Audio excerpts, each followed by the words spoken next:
میرا شوہر مہینے کا 2 لاکھ کماتا مگر سارے پیسے اپنی بہن کو کھلا دیتا۔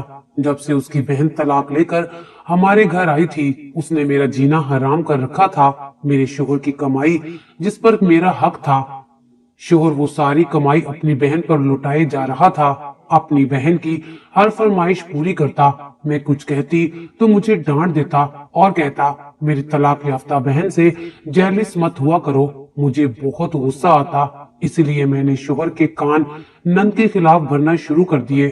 کچھ ہی دن میں شوہر اپنی بہن سے بدزن ہو گیا اور اس کی شادی محلے کے غریب دکان والے سے کر دی۔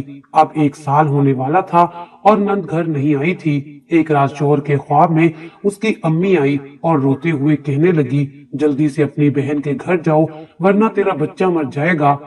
شوہر اسی وقت مجھے لے کر اپنی بہن کے گھر چلا گیا مگر جیسے ہی گھر میں قدم رکھا میرے تو سر پر آسمان ٹوٹ پڑا، کیونکہ میرا نام آسیہ ہے۔ میری آنکھ ایک متوسط گھرانے میں کھلی۔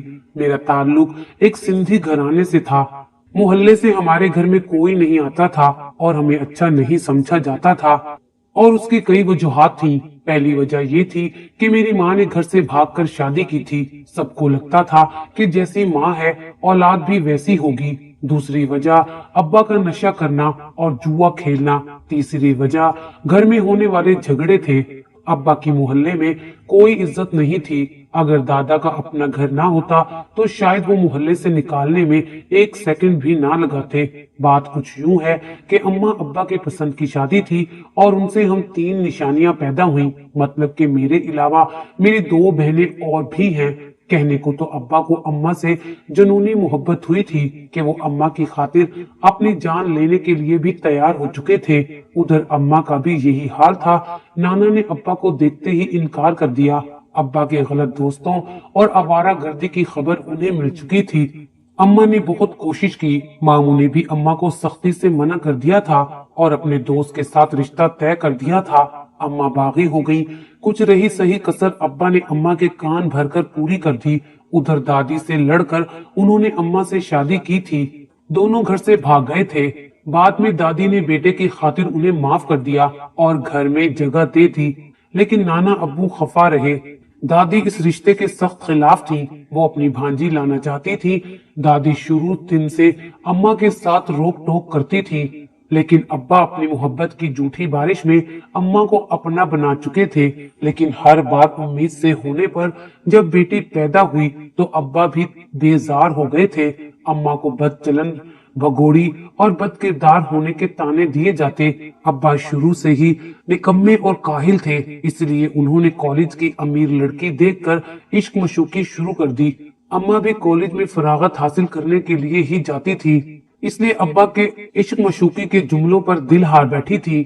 اماں نے کم عقلی میں گھر کی دہلیز ایک ایسے شخص کے لیے پار کی جس نے پیسوں کی لالچ میں شادی کی تھی، اور پھر شادی کے بعد ابا نے اماں کے لائے پیسوں سے عیاشی کی۔ خود کبھی نوکری کرنے کا تو ابا نے سوچا تک نہیں تھا۔ پہلے نانا ابو اماں سے ناراض رہے، لیکن جب اکلوتی بیٹی سے منہ موڑتے جو روز نیل کا اضافہ کروائے ان کی دہلیز پر بیٹھی ہوتی تھی، نانا ابو نے انہیں معاف کر دیا۔ بس اسی دن سے ابا کی لاٹری کا دروازہ کھل گیا۔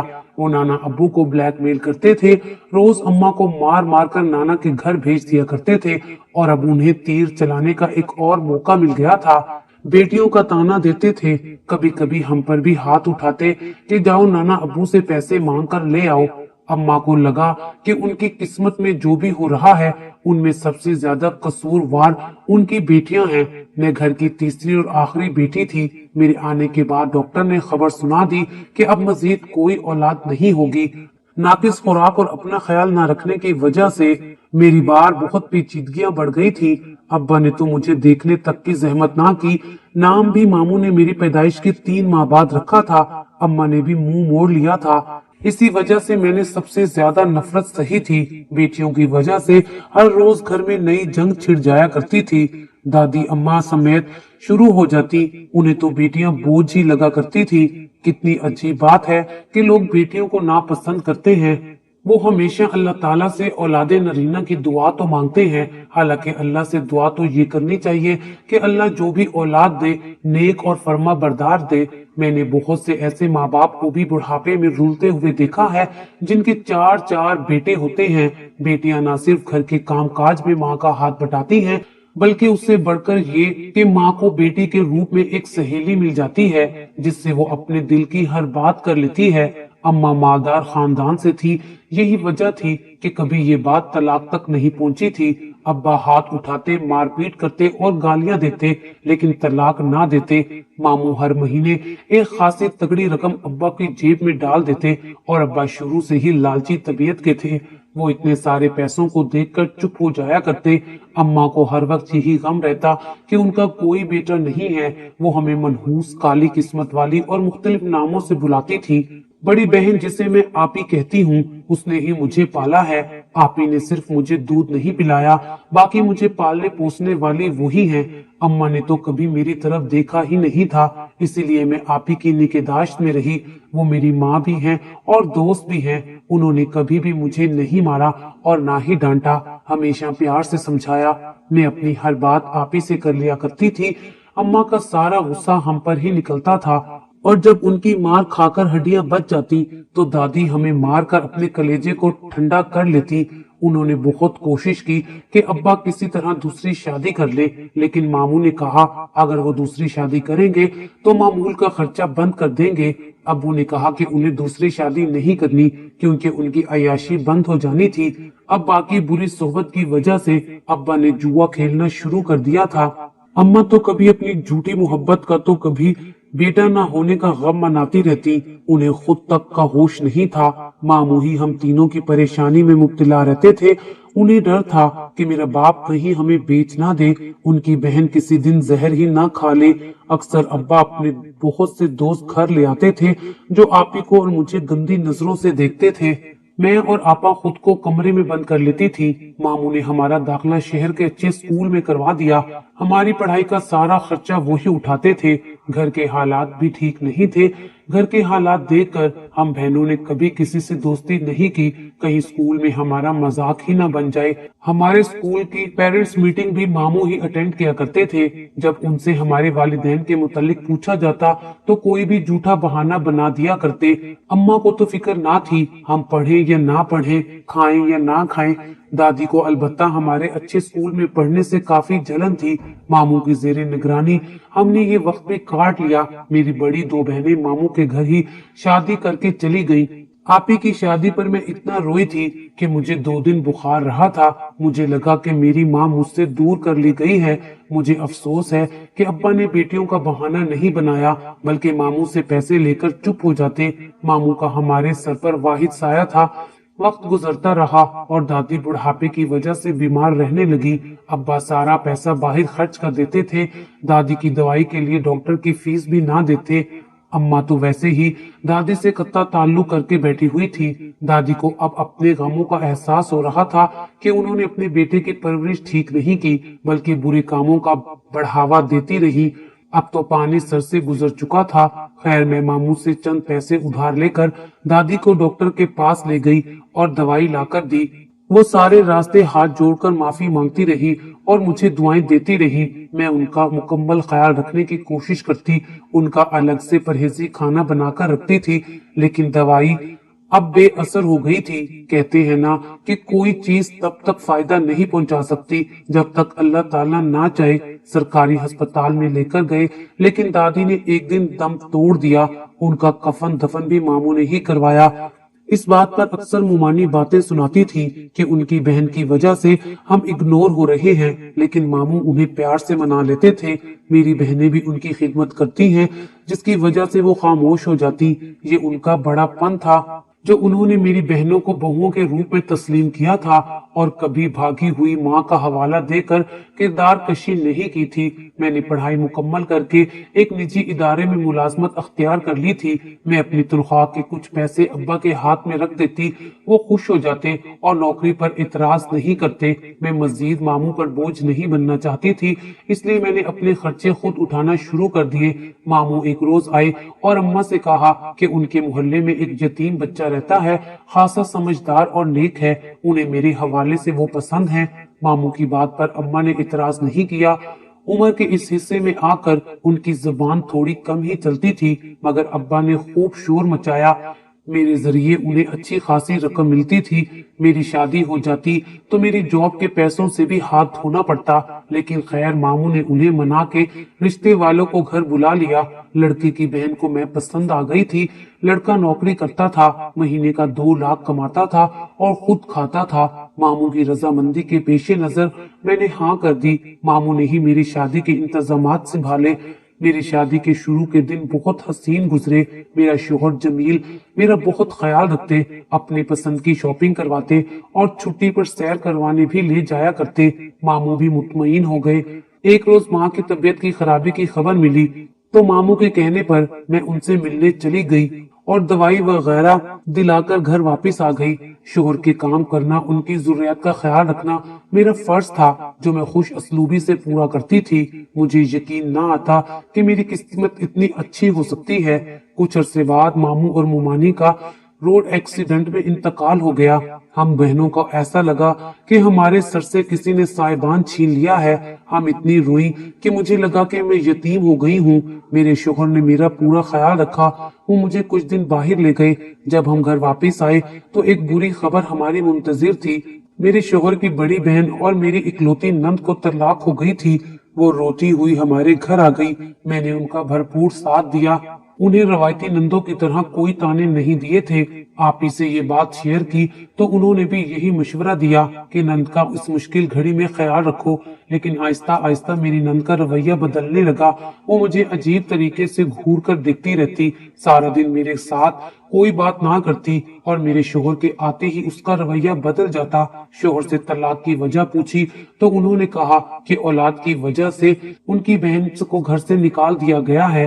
میں نے عدت کے بعد دوسری شادی کا مشورہ دیا تو ان کی بہن نہیں مانی۔ شوہر نے کہا کہ ٹھیک ہے، وقت آنے پر اچھا رشتہ ڈھونڈ کے شادی بھی کر دیں گے۔ وہ میرے شوہر پر حق جتاتی کہ وہ صرف ان کا بھائی ہے، ان کے پیسوں پر صرف اسی کا حق ہے۔ وہ چاہتی تھی کہ کسی طرح میں گھر سے نکل جاؤں۔ وہ بلا وجہ ضد کرتی تھی، جو چیز اس کے پاس پہلے سے موجود ہوتی اس کی مزید فرمائش کرتی تھی۔ وہ اتنا خرچہ کرواتی کہ میرے شوہر کو ادھار مانگ کر ان کی خواہشات پوری کرنا پڑتی۔ مجھے یہ سب اچھا نہیں لگتا تھا۔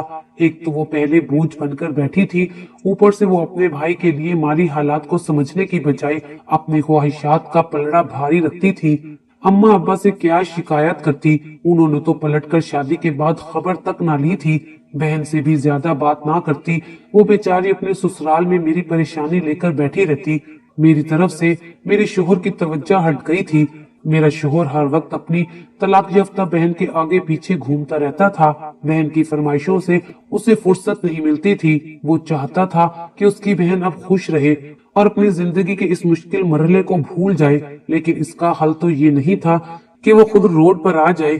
میرا شوہر مہینے کے 2 لاکھ جو اسے تنخواہ ملتی تھی اپنی بہن کو کھلا دیتا تھا۔ عدت کے دوران میری نند کالا لباس بھی پہننے رکھتی، نئے کپڑے منگوا کر الماری میں رکھ دیا کرتی تھی۔ اس کے لیے نئے کپڑے جوتے لا کر مجھے بہت غصہ آتا تھا، کیونکہ اس پر میرا حق تھا۔ مجھے لگا کہ ایک دن وہ مجھے گھر سے باہر نکلوا دے گی۔ میں اب اتنی بے وقوف نہ تھی کہ تماشا دیکھتی رہتی۔ مجھے یہ پتا تھا کہ وہ مجھ سے ضد کرنے لگی ہے، اس لیے میں نے موقع دیکھ کر آپی سے مشورہ کیا۔ انہوں نے کہا کہ شوہر سے بنا کے رکھو اور شوہر جو کہتا ہے وہ کرو، اور آہستہ آہستہ اپنا مدعا شوہر کے سامنے رکھو کہ بات بگڑے بھی نہ اور کام بھی ہو جائے۔ مجھے ان کا مشورہ